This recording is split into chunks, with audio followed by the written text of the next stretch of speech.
Hey, good morning everybody. It's about 3 minutes to 8 and I thought I'd do this video basically on somewhat of a news item out of the entertainment business, or out of the music business if you will, but entertainment business overall. Now, before I get started, I will say this. I want to mention this. A couple months ago I did a video where I kind of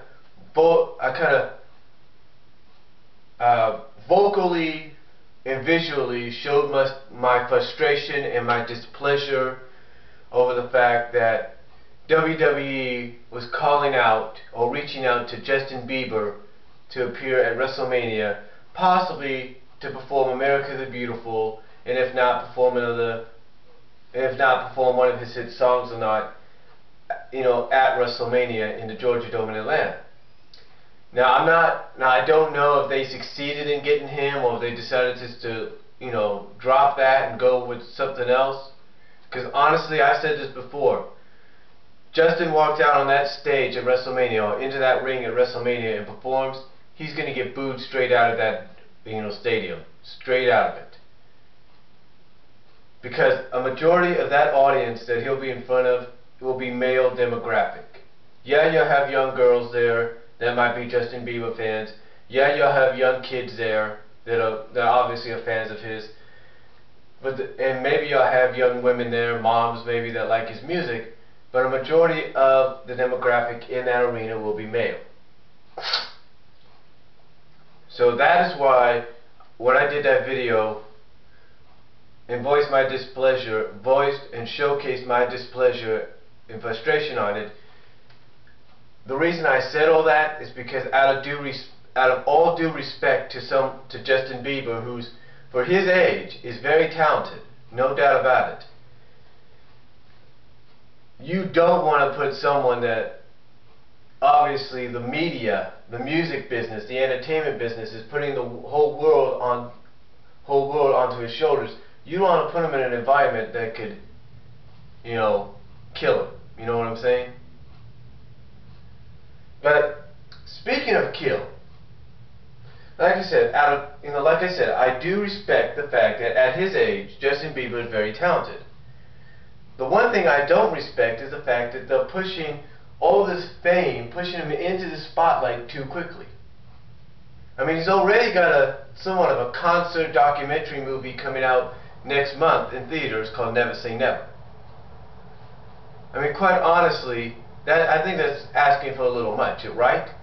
I mean, I don't even remember New Kids getting something like that. I don't remember hearing Britney getting something like that. I don't remember Backstreet or NSYNC or 98 Degrees getting stuff like that.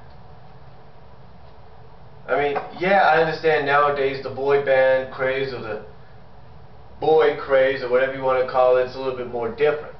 I mean, Jonas Brothers, Hannah Montana / Miley Cyrus,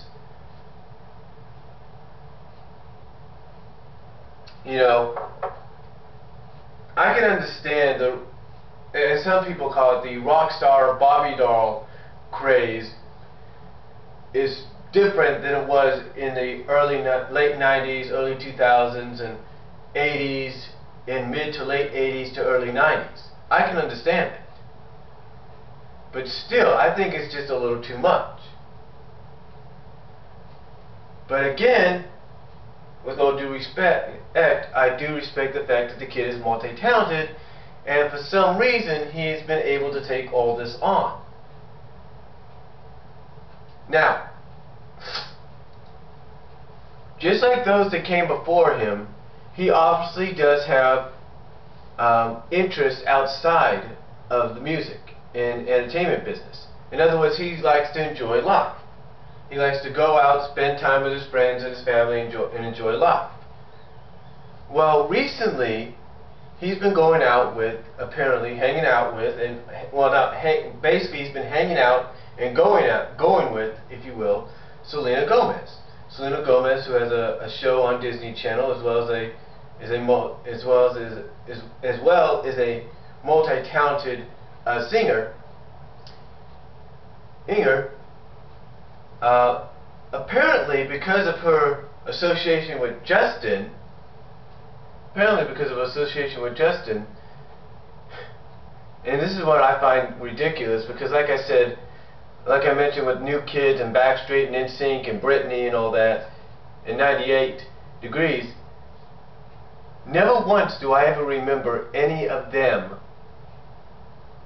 receiving death threats from fans.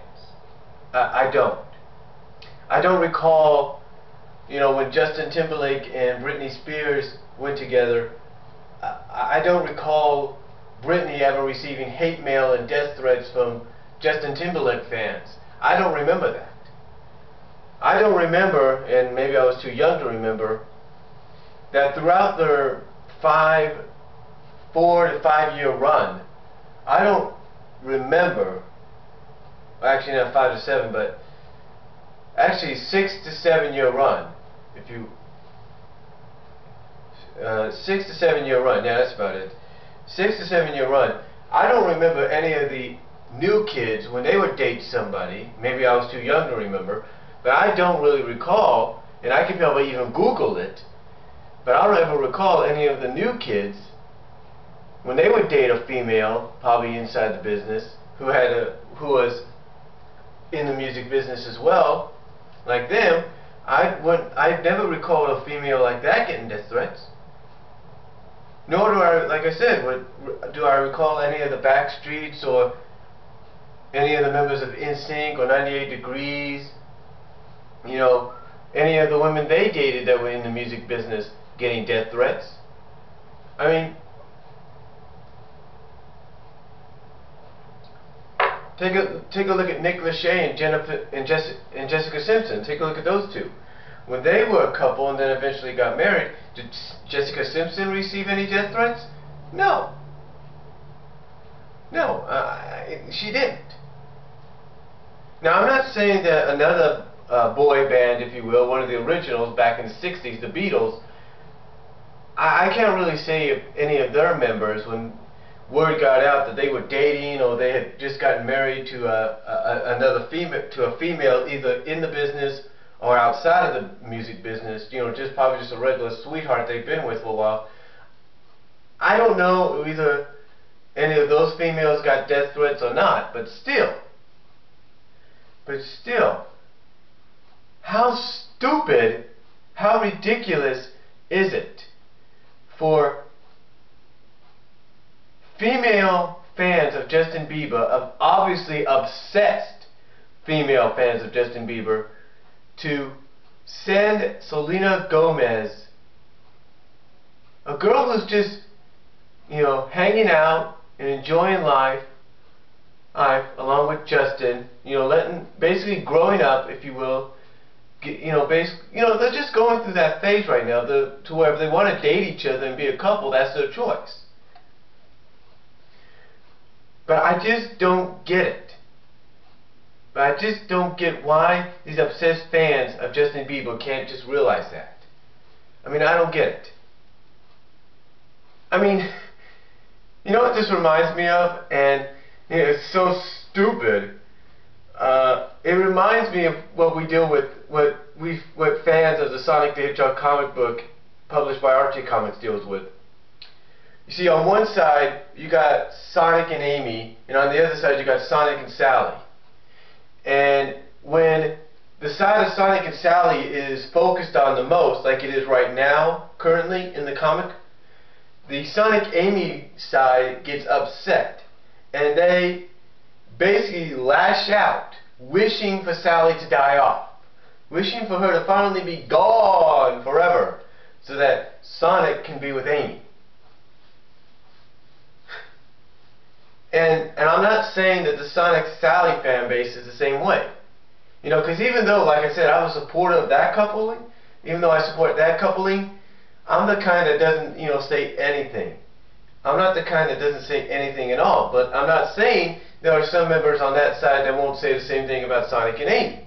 If, let's say, for example, if they were to put Sonic and Amy together, then they have, I guess, obviously hinted at it at times, just to tease people. I'm not saying that there hasn't been or will be fans of Sonic and Sally that would be upset about that. Get what I'm saying? It's kind of like what's okay.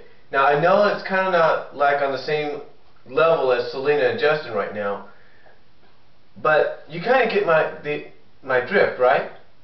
It's ridiculous that one side would threaten the other and one side would threaten the other. It's kind of like with this. It's ridiculous that these obsessed Justin Bieber fans would threaten Selena Gomez with multiple death threats. It's stupid. I mean, it's really, really stupid. I mean, you want my honest opinion? These death threats, in my opinion, now I understand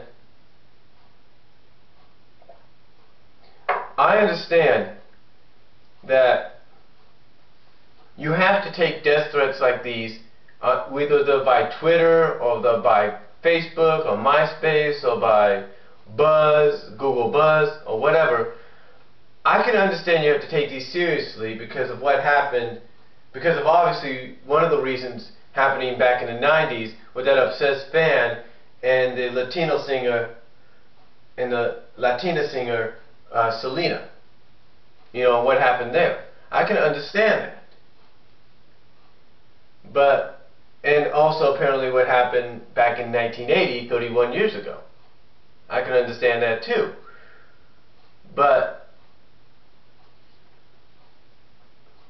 still, I just find it downright ridiculous that these fans would do this on social sites like Twitter and Facebook. Mostly Twitter, it looks like.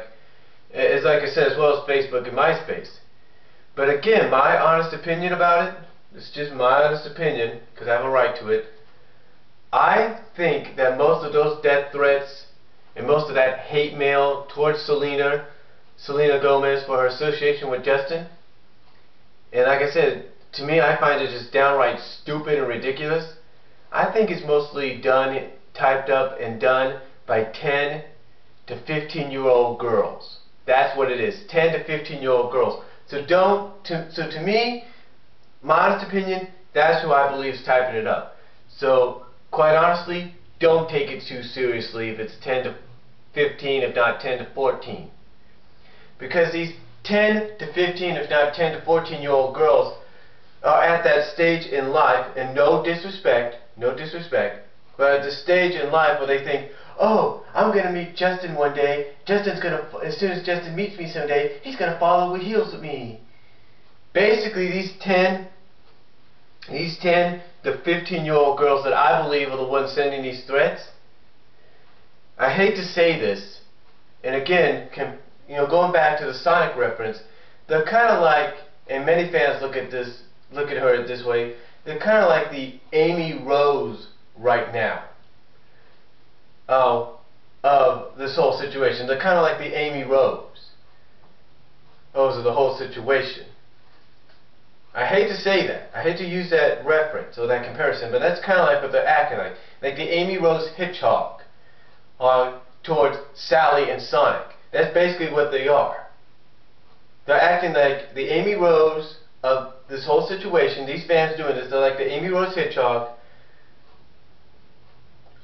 towards the whole Selena Gomez Justin deal. Because they look at Justin and Selena, again using a Sonic reference, as the Sally and Sonic of this whole deal. You get what I'm saying? So, again, I just find it ridiculous, and in my honest opinion, I think it's nothing more than 10 to 15-year-olds, if not 10 to 14-year-old girls that are sending these things via Twitter. So honestly, if that's who it is, don't take it too seriously. So, that's all I'm going to say about it. Tell me what you guys think, and I'll talk to you all later.